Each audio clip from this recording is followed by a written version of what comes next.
Assalomu alaykum aziz birodarlar. Bugungi kuningizni Alloh xayrli va barakotli qilsin. Shu Depal S03 ni qorasini so'raganlar bor edi. Mana qorasi keldi.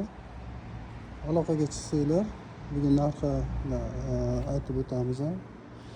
Haliroq narxi aniq bo'ladi. Narxini aytib yuboramiz. Kimga qiziq bo'lsa, aloqaga chiqinglar yoki Telegramimizda yozib qoldirsanglar ham bo'ladi. S03 qorasi.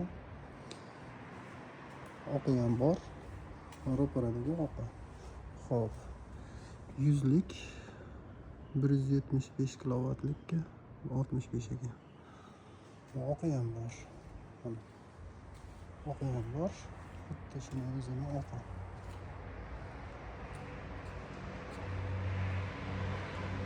Aloqaga chiqaverasizlar, savolinglar bo'lsa bemalol javob qaytaramiz.